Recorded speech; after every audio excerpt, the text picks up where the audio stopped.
वैसे तो archaeological world में हर दिन कुछ नया खोजा जाता है, लेकिन हर खोज ना तो महत्वपूर्ण होती है और ना ही हमें उससे इतिहास के बारे में कोई सटीक जानकारी मिलती है। इसलिए हर आर्कियोलॉजिकल डिस्कवरी के बारे में आप पढ़ नहीं सकते हैं। तो आज की इस वीडियो में हम आपके लिए लेकर आए हैं हाल ही में हुई 10 इनक्रेडिबल डिस्कवरीज। तो चलिए शुरू करते हैं आज की इस वीडियो को। Number 9, Roman chariot. इटली में पुरातत्वविदों ने 79 बीसी में ज्वालामुखी विस्फोट में दफन शहर पोम्पई के बाहर एक विला से एक प्राचीन रोमन सेरेमोनियल गाड़ी को खोज निकाला है। लोहे, कांसे और टिन से बनी लगभग पूरी तरह से संरक्षित 4 पहिया गाड़ी प्राचीन पोम्पई की दीवारों से लगभग 700 मीटर उत्तर की ओर सिविता गियोलियाना में एक प्राचीन विला के पास मिली है। आर्कियोलॉजिस्ट का कहना है कि इस चैरियट का इस्तेमाल किसी विशेष उत्सव या समारोह के दौरान किया जाता था। 79 बीसी में यह जगह माउंट वेसुवियस के इरप्शन से नष्ट हो गई थी। उस समय यहाँ लगभग 13,000 लोग रहा करते थे। इस ज्वालामुखी विस्फोट से पूरा शहर गर्म लावे और राख की चपेट में आकर खत्म हो गया था। इस विस्फोट में 2000 से 15,000 लोग मारे गए थे। हिस्टोरियंस का कहना है कि ये चैरियट इसलिए सही सलामत था क्योंकि इमारत ढहने और छत गिरने से ये पूरी तरह कवर हो गया था। नंबर 8, मायान स्टेयरवे हायरोग्लिफिक्स। माया सिविलाइजेशन हमेशा से ही हिस्ट्री और आर्कियोलॉजी में इंटरेस्ट रखने वाले लोगों के लिए आकर्षण का केंद्र रही है। हम आज भी इस सिविलाइजेशन के बारे में ज्यादा कुछ नहीं जानते। हाल ही में माया सिविलाइजेशन का एक 21 मीटर ऊंचा स्टेयरवे खोजा गया है। 1250 स्टोन ब्लॉक से बने इस स्टेयरवे में 62 स्टेप्स बने हुए हैं और हर एक में हायरोग्लिफिक्स टेक्स्ट है। ये अब तक का खोजा गया सबसे लंबा माया टेक्स्ट है। आर्कियोलॉजिस्ट ने इसे हाल ही में डिकोड किया है। ये 1300 साल पुराने एक माया किंग एक्पैक वॉल के बारे में है और उसी के बरियल टूम पर लिखा हुआ है। इस टेक्स्ट के अनुसार एक्पैक कई डिप्लोमेटिक ट्रिप्स पर जाकर अपना प्रचार प्रसार किया करता था। अजीब बात यह है कि किंग के शरीर के अवशेषों से उसे हार्ट डिजीज और डेंटल प्रॉब्लम्स होने के संकेत मिले हैं। इसके अलावा उसे बचपन में ही कुपोषण की शिकायत भी रही होगी। चूंकि एक्पैक राजा का ही बेटा था, ऐसे में उसका मैल न्यूट्रिशन होना आर्कियोलॉजिस्ट को भी समझ नहीं आ रहा है। Number 7, oldest wooden statues. Shigir idol के नाम से जाने वाले इस वुडन स्टैचू 1790 में रूस में खोजा गया था। इस स्टैचू की लंबाई लगभग 5 मीटर है। इसे जियोमेट्रिक मोटिव्स और कई ह्यूमन फेसेस से डेकोरेट किया गया है। 2018 की स्टडी में साइंटिस्ट ने बताया कि यह स्टैचू लगभग 11.5 साल पुराना है, पर दोबारा से एग्जामिन करने पर साइंटिस्ट ने नोटिस किया कि लगभग 120 साल पहले क्ले और वैक्स की मदद से इसे रिपेयर किया गया है और इसलिए इसकी एज कम नजर आती है। और दोबारा से टेस्ट करने पर पता चला कि यह स्टैचू लगभग 12,250 साल पुराना है। इसके साथ पाए गए आर्टिफैक्ट्स भी लगभग 12,100 साल पुराने हैं और इसके अलावा इसमें लेट पैलियोलिथिक और अर्ली मेसोलिथिक आर्टवर्क देखा गया है। ये सभी फैक्ट साइंटिस्ट द्वारा एस्टिमेट की गई इस न्यू एज की थ्योरी की पुष्टि करते हैं। Number 6, ancient Australian DNA in an unlikely place. 2015 में रिसर्चर्स ने कुछ ऐसा खोज निकाला जिसने सभी को हैरान कर दिया था।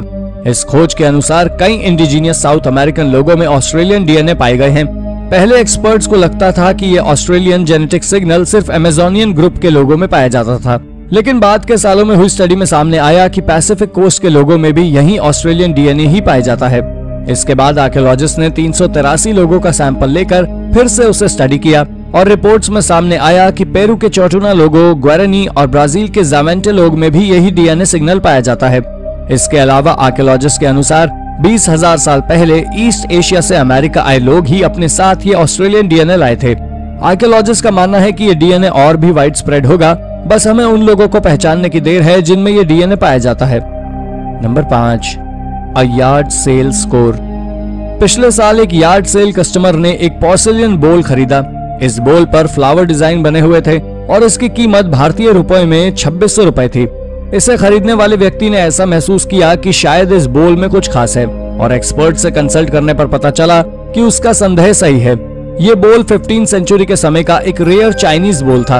आर्कियोलॉजिस्ट का अनुमान है कि ये बोल यंगल एम्परर का है, जो मिंग वंश का तीसरा शासक था, जिसने 1403 से 1424 तक शासन किया। हिस्टोरियंस की माने तो इस तरह के सिर्फ 6 ही बोल बनाए गए थे। आज के समय में इस रेयर आर्टिफैक्ट की कीमत 22 से 25 लाख रुपए के बीच की है, लेकिन हाल ही में इसे 5 करोड़ रुपए में न्यूयॉर्क के एक ऑक्शन में खरीदा गया। तो अगली बार अगर आप यार्ड सेल या सेकंड हैंड स्टोर से कुछ खरीदें तो अपनी नजर जरूर पैनी रखिएगा। Number 4, deepest known shipwreck. 25 अक्टूबर 1944 को सेकेंड वर्ल्ड वॉर के समय यूएस नेवी का destroyer USS Johnston summer island के फिलीपीन सी पर डूब गया था। 115 मीटर लंबे इस शिप को हाल ही में 2019 में खोजा गया। ये शिपरेक समुद्र से लगभग 6500 मीटर की गहराई पर पाया गया। एक्सपर्ट्स का कहना है कि अब तक का खोजा गया सबसे डीपेस्ट सबमर्ज शिप है। रिसर्च टीम के अनुसार शिप का अगला 2/3 हिस्सा आज भी अच्छी तरह संरक्षित है। इसके हल पर लिखा हुआ नंबर 557 आज भी साफ साफ देखा जा सकता है। इस शिप से विश्व युद्ध में इस्तेमाल हुए कई हथियार भी बरामद हुए हैं, जिसमें 5 इंच लंबे 4 गन टर्रेट्स, 2 टॉर्पेडो रॉक्स और कई गन माउंट शामिल हैं।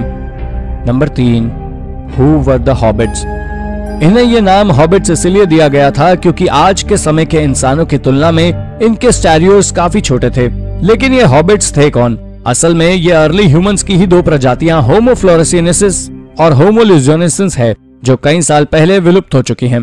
साइंटिस्ट का मानना था कि ये होमो सेपियन से ज्यादा रिलेट नहीं करते, लेकिन हाल ही में हुई एक स्टडी में सामने आया कि ह्यूमन फैमिली ट्री में हॉबिट्स होमो सेपियंस के काफी करीबी थे, क्योंकि ये स्पीशीज डेनिसोविन्स के साथ इंटरब्रीडिंग से उत्पन्न हुई थी। आज के समय में साउथ ईस्ट एशिया में रह रहे लोगों में डेनिसोविन डीएनए की बहुत अधिक मात्रा पाई जाती है। लेकिन हैरानी की बात यह है कि इस एरिया में डेनिसोविन्स के अवशेष नहीं पाए गए, और इसीलिए वैज्ञानिकों का अनुमान है हॉबिट्स की ये दोनों स्पीशीज सदर्न हिस्से में रहा करती होंगी। रिसर्चर्स का यह भी कहना है कि ये दोनों हॉबिट स्पीशीज लगभग 50 से 70 हजार साल पहले विलुप्त हो गई थी। इसलिए ऐसा संभव ही नहीं है कि इन्होंने डेनिसोविन्स के साथ इंटरब्रीड किया हो।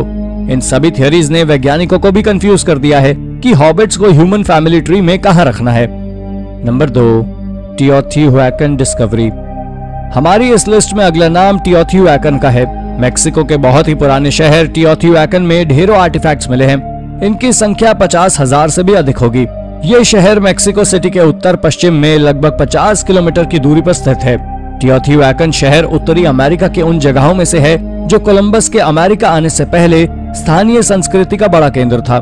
यहाँ से जो चीजें बरामद की गई हैं उनमें जेवरात, बीज, जानवरों की हड्डियां और इंसानों की छोटी मूर्तियां हैं। साथ ही उस समय के बर्तन भी मिले हैं। ये चीजें धार्मिक महत्व वाले एक सुरंग से बरामद की गई हैं, जिसे 1800 साल पहले बंद कर दिया गया था। आर्कियोलॉजिस्ट की माने तो ये सभी आर्टिफैक्ट्स 3000 साल पहले यहाँ रहने वाली सिविलाइजेशंस के लोगों के समय के हैं। Number 1, Antikythera shipwreck. ग्रीस के कोस्ट पर खोजा गया एंटिकाइथेरा नाम का यह शिपरेक एंशिएंट वर्ल्ड का सबसे फेमस शिपरेक है। इस शिपरेक का नाम एंटिकाइथेरा उस आइलैंड के नाम पर दिया गया है जिस पर इसे खोजा गया है। इसमें पाए गए एक गैजेट को दुनिया का सबसे पुराना कंप्यूटर माना जा रहा है। आर्कियोलॉजिस्ट की माने तो इसका use religious cultures, agricultural activities और यहाँ तक कि ओलंपिक गेम्स को प्लान करने में किया जाता है। इस शिपरेक को सबसे पहले 1900 में खोजा गया था, लेकिन यहाँ एक्सकेवेशंस आज भी जारी हैं। काफी गहराई में होने की वजह से इस साइट को एग्जीक्यूट करना आर्कियोलॉजिस्ट के लिए भी आसान नहीं है। यहाँ से कई वैल्यूएबल आर्टिफैक्ट्स मिले हैं, जिसमें ब्रॉन्ज आर्टिफैक्ट्स, कॉइन्स, सोने की बनी हुई ज्वेलरी आदि शामिल है। पर सबसे ज्यादा ध्यान आकर्षित किया इससे मिले ह्यूमन स्केलेटन ने। मॉडर्न टेक्नोलॉजी की मदद से साइंटिस्ट इसका डीएनए एनालाइज कर रहे हैं। उनका अनुमान है इससे वो कई महत्वपूर्ण जानकारियां जुटा पाएंगे। एक्सपर्ट्स को यह भी उम्मीद है कि इस साइट से अभी और ह्यूमन रिमेन्स खोजे जा सकते हैं। तो दोस्तों, ये थी हमारी टॉप 9 आर्कियोलॉजिकल डिस्कवरीज। इस लिस्ट में आपको कौन सी खोज सबसे रोचक लगी? अपना जवाब हमें कमेंट करके बताइए। अगर आपको ये पसंद आई हो तो अपने सोशल मीडिया पर जरूर शेयर करें। साथ ही इतिहास से जुड़े रोचक तथ्यों के बारे में गहराई से जानने के लिए हमारे चैनल को सब्सक्राइब करना ना भूलें। धन्यवाद।